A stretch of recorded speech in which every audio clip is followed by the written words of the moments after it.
donc une question importante aujourd'hui, c'est finalement comment créer une promesse pour les talents et futurs talents. On en parle avec Frédéric Roux, DRH groupe Pierre et Vacances Center Parcs. Bonjour. Bonjour Karine. On rappelle Frédéric, le groupe Pierre et Vacances Center Parcs, ce sont plusieurs marques, notamment Pierre et Vacances, mais aussi Center Parcs, Maeva et Adagio. Exactement, les seigneuriales également. Et ça fait combien de collaborateurs en tout ça ? À peu près 12 000 collaborateurs en moyenne sur l'année, mais à comparer avec 3 000 permanents à peu près en France, un petit peu plus de 3 000. Et 12 000 sur l'Europe ? 12 000 sur l'Europe, principalement Belgique, Pays-Bas, Allemagne et France, et Espagne également. Et 3 000 permanents en France. Donc Guillaume Gérard également est avec nous. Bonjour. Bonjour Karine. Groupe VP Business Développement chez Cross Knowledge. Est-ce qu'on peut rappeler ensemble ce qu'est Cross Knowledge qui développe notamment des solutions de digital learning, c'est bien ça ? Effectivement, Cross Knowledge c'est le pionnier français du digital learning qui s'est développé énormément à l'international avec le support du groupe Wiley et qui est au sein de Wiley Professional Learning avec 6 marques, développe aujourd'hui un ensemble de solutions qui vont au-delà du digital learning, mais on en parlera sans doute dans la matinée. Évidemment. On reprend ces différents moments finalement de la vie du collaborateur. D'abord, on l'attire, on l'engage, on le fidélise. C'est à peu près comme ça qu'on va regarder les choses. Alors justement, Frédéric Roux, quels sont vos arguments chez Pierre Vacances Center Parcs pour rendre votre entreprise attractive auprès des candidats ? Alors, il ne vous a pas échappé au cours des 2 dernières années que le secteur du tourisme a été un petit peu chahuté. À peine. Effectivement, que notre entreprise a connu quelques difficultés, mais effectivement a su faire preuve de résilience, se refinancer et pouvoir redémarrer. Malgré tout, il faut assurer, il faut engager, il faut convaincre. Donc aujourd'hui, nous devons nous devons faire preuve d'attractivité, attirer les talents, et nous devons donc leur promettre quelque chose. Mais la promesse qu'on va leur faire va dépendre de leur rôle et de leur marque. Comme vous l'avez bien rappelé, nous avons différentes marques. Aujourd'hui, une marque comme Pierre et Vacances va faire énormément appel à des saisonniers, que ce soit l'hiver à Avoria, par exemple, ou que ce soit l'été au bord de la mer. À l'inverse, une marque comme Center Parcs va plutôt chercher à avoir des salariés permanents dans des bassins d'emploi qui sont un petit peu différents. Les Center Parcs sont plutôt, j'ai envie de vous dire, dans des zones périurbaines, voire même éloignées des zones urbaines, avec des bassins d'emploi un petit peu plus limités. Une société comme Adagio va se trouver dans un cœur urbain avec des populations plutôt hôtelières. Et une société comme Maeva va être dans une ambiance start-up. Par rapport à ça, effectivement, on va devoir trouver les bons arguments pour convaincre chacun. Et le meilleur moyen de convaincre les gens, pour nous, c'est de garder cette cohérence d'ensemble. Donc, nous sommes le leader européen du tourisme réinventé. Ça veut dire un tourisme de proximité, expérientiel, écologique. Donc cette promesse-là, cette ombrelle groupe-là, il va falloir trouver la cohérence et la conserver. Néanmoins, le vrai déclic pour nous va être d'expliquer à chaque personne en quoi elle est importante et en quoi la marque dans laquelle elle va travailler est spécifique. Par exemple, aujourd'hui, nous sommes un groupe historiquement familial, historiquement d'entrepreneurs. Donc quand vous travaillez au siège chez nous, vous êtes responsable de ce que vous allez faire. Vous n'êtes pas comme dans les grands groupes dans lesquels j'ai pu opérer par le passé, dans un silo très encadré. Là, vous avez une vraie autonomie. Et donc, on va chercher des candidats pour qui cette autonomie, cet intrapreneuriat fait écho. Alors, on reviendra effectivement sur cette promesse, parce que cette promesse, il va falloir la tenir tout au long de la vie avec le collaborateur. Chez Cross Knowledge, vous disiez, vous êtes sur des solutions de digital learning. Guillaume Gérard, en quoi une entreprise apprenante va donner envie aux collaborateurs, aux futurs collaborateurs de venir ? Bien, en fait, c'est d'abord en permettant de mieux cristalliser finalement ce qui est une quête de sens pour le collaborateur. Quête de sens extrêmement importante. On l'a vu au travers d'une enquête Ipsos en 2021 qui montrait que pour 90% des apprenants, des collaborateurs, il était essentiel ou important de comprendre quelles étaient la mission et les valeurs de l'entreprise. Et donc, en devenant une entreprise apprenante, finalement, l'entreprise va faire plus qu'adresser la notion de mission générique et de valeur générique d'entreprise, elle va aussi parler de la quête de sens individuel. Comment est-ce que la mission de l'entreprise et finalement ces valeurs vont être mises à profit par le salarié dans un parcours personnel, de développement personnel. Donc là, on va vraiment parler au sens que cela prend pour l'individu.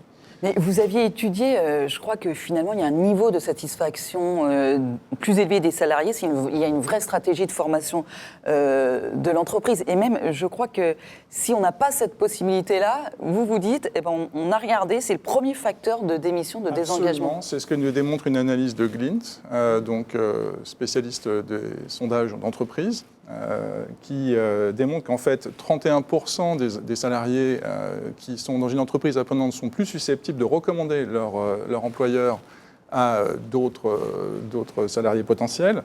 25% d'entre eux sont plus susceptibles de se dire heureux en entreprise au sein de leur organisation, alors qu'on s'aperçoit au travers de ces mêmes outils d'analyse que l'absence de solutions d'apprentissage est la première raison finalement de départ, pour appeler les choses par leur nom. Exactement. Vous en êtes où sur des plateformes de e-learning chez Pierre et Vacances Center Park, Frédéric? Alors on en a deux. Effectivement, on a une plateforme européenne d'ailleurs, dont je ne citerai pas le nom puisque c'est un concurrent, mais j'ai eu l'occasion et le plaisir de travailler avec CrossKnowledge par le passé. Mais effectivement, c'est une plateforme e-learning qui nous a énormément servi. Si vous vous reprojetez à peu près 18 mois en arrière, premier confinement, c'est la panique, c'est l'été, il faut rouvrir. Oui. Et là, comment fait-on? Il faut former tout le monde aux nouveaux gestes sanitaires, aux nouveaux protocoles, rassurer les collaborateurs. Et là, le digital learning est parfait puisque vous avez les personnes chez elles, vous pouvez leur diffuser des modules, vous pouvez, grâce au social learning, les faire interagir entre eux, se questionner, évacuer leurs peurs. Et c'est là où ces outils digitaux ont été formidables, parce que ça nous a permis en amont et de prouver également à nos collaborateurs qu'ils allaient revenir dans un environnement sain, de prouver à nos clients qu'on avait formé nos collaborateurs, et également de prouver aux régulateurs qu'on avait fait les choses sérieusement. Et là, les outils étaient performants. Et oui, cette agilité-là, justement, d'avoir du digital, on l'a perçu d'autant plus de façon importante. Je voudrais juste revenir sur un point, sur le cas particulier de Pierre et Vacances Center Park. Vous le signaliez tout à l'heure, Frédéric, c'est une entreprise en restructuration, en tout cas qui doit se réinventer parce qu'elle a quand même frôlé la faillite en mai-juin l'an dernier, il y a tout juste un an. Mais ce que vous m'expliquez par rapport à la fameuse promesse, c'est que notamment pour les postes de cadre, aujourd'hui, on va peut-être insister un petit peu là-dessus, la promesse, c'est que vous êtes suffisamment petit et suffisamment grand. Exactement. Moi, j'ai eu la chance, au cours de ma carrière, d'évoluer dans des très, très gros groupes, avec plusieurs centaines de milliers de personnes en Europe, voire même plusieurs centaines de milliers de personnes en France, dans des tout petits groupes, un peu moins de 1000 personnes. Et le constat que j'ai fait dans un groupe comme Pierre et Vacances Center Park, c'est qu'on est suffisamment gros pour avoir les sujets intéressants, pour avoir les moyens de traiter ces sujets, pour nous donner les moyens, puisqu'en fait c'est un investissement, c'est la direction générale qui finalement est sensible à ces problématiques et qui décide d'investir dessus, mais on est suffisamment petit pour avoir cette agilité et pour responsabiliser les personnes. C'est-à-dire que par rapport à des grands groupes bancaires ou du ferroviaire dans lesquels j'ai pu travailler, chaque personne, chaque cadre qu'on va recruter, on va lui dire tu vas avoir énormément de moyens, mais tu ne vas pouvoir attaquer ton spectre, que ce soit dans la RH, que ce soit dans la finance, etc., que par le prisme du dossier qu'on te confie. Nous sommes suffisamment agiles, suffisamment entrepreneurs pour lorsque, par exemple, on attire un jeune collaborateur responsable ressources humaines pour lui dire tu vas interagir sur la formation, sur l'engagement, sur le contentieux, sur les relations sociales individuelles, sur les relations collectives. Et effectivement, on leur donne une possibilité, j'aime bien cette expression, on leur donne les clés du camion. Et effectivement, on les responsabilise. Et effectivement, on est en difficulté, on a une aventure, il va falloir réinventer le groupe, changer la culture, devenir plus écologique. Mais vous avez des atouts, un niveau de maturité informatique et digital peut-être plus important que d'autres entreprises. Et c'est là aussi, ce sont les deux qui vont être importants, l'alliance des deux qui vont être importants. Justement, une fois qu'on a la formation, cette proposition de formation de digital learning, Guillaume Gérard, il y a cette idée quand même qu'il faut que ça corresponde à la demande du collaborateur. C'est la personnalisation qui est importante. Absolument. Finalement, l'apprentissage est clé, la formation est clé pour attirer et fidéliser les talents, mais la personnalisation est absolument critique. Pour l'engagement. Pour l'engagement. Bien sûr. Et finalement, et pour adresser la quête de sens à laquelle on faisait référence tout à l'heure, puisqu'en fait, souvent le collaborateur est confronté aux compétences qui sont demandées par le marché, qui sont requises par l'entreprise, mais qui n'adressent pas finalement son besoin de développement personnel. Donc être capable de permettre aux collaborateurs de comprendre quelles sont les compétences qu'il faudrait développer pour que lui ou elle puisse développer son propre parcours au sein de l'entreprise est absolument clé. C'est là que la personnalisation intervient. Donc on a développé chez CrossKnowledge notamment des solutions d'assessment pour permettre aux collaborateurs de comprendre qui il ou elle est, quelles sont ses forces et comment en tirer parti, comment se développer et enfin comment se développer au sein de l'organisation dont il ou elle fait partie à un instant T, en comprenant finalement quelles sont les opportunités. Donc dans une entreprise qui idéalement a compris quelle est la cartographie de ses compétences et des rôles au sein de l'entreprise qui sont disponibles pour l'ensemble de ses collaborateurs en fonction de leurs propres compétences. Oui, c'est ça, c'est bien répondre aux questions.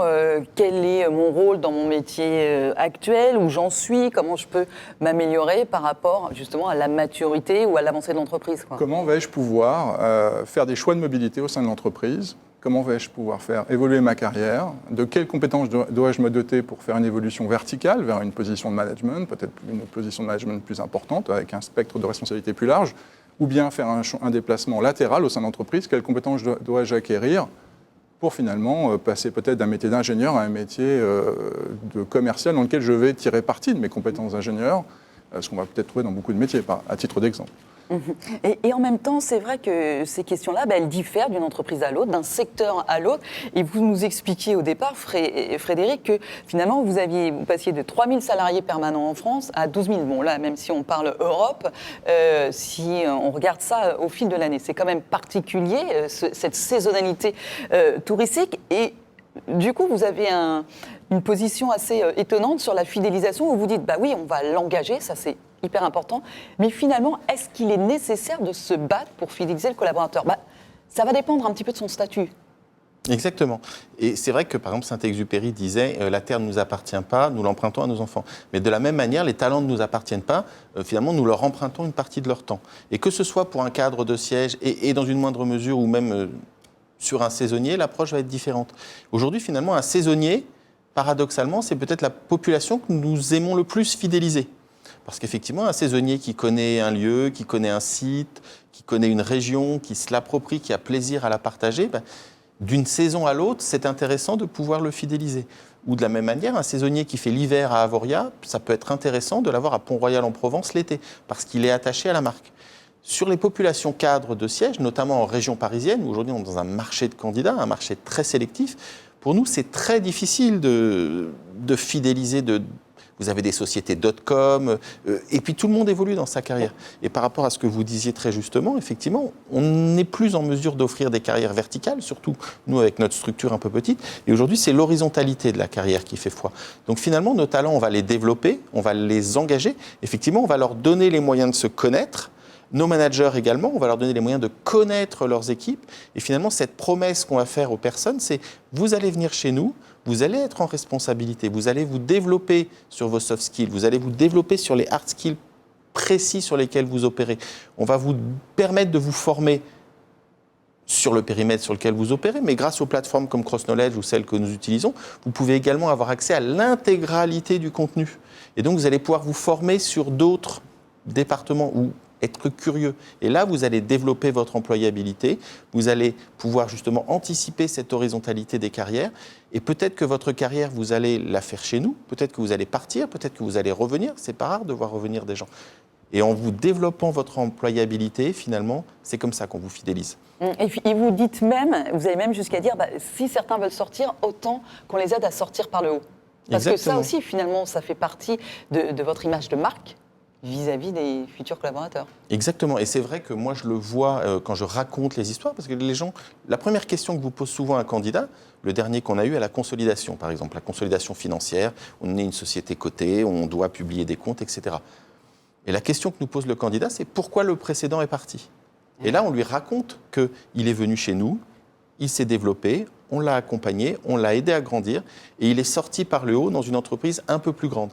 Et finalement, d'accepter que des personnes partent en bons termes, soient capables de le raconter, soient capables de raconter cette expérience. Et là, on s'aperçoit que l'offboarding est aussi important que l'onboarding. Et bien finalement, ça nous permet de promettre également aux candidats que peut-être qu'ils ne feront pas 20 ans, 30 ans de carrière chez nous, mais que quand ils sortiront de chez nous, ils auront appris, ils seront reconnus et ils pourront s'exprimer en dehors. C'est intéressant. On aura bien suivi le fil grâce à vous, messieurs, de cette entrée dans l'entreprise, de cette attractivité jusqu'à la fidélisation et jusqu'à l'offboarding, effectivement, dont on parle peut-être pas assez. Et juste en 2 secondes, les recrutements, c'est OK pour les Landes, pour le dernier Center Park? Alors, le dernier Center Park, oui, parce qu'effectivement, c'est un travail, et là aussi, c'est un vrai travail de proximité avec les acteurs locaux, le pôle emploi local, les missions locales, les autres entreprises. Quand on travaille la proximité, la cohérence, la transparence, quand la promesse est conforme à la réalité, on n'a pas de problème. Voilà, pour une ouverture prévue d'ici peu.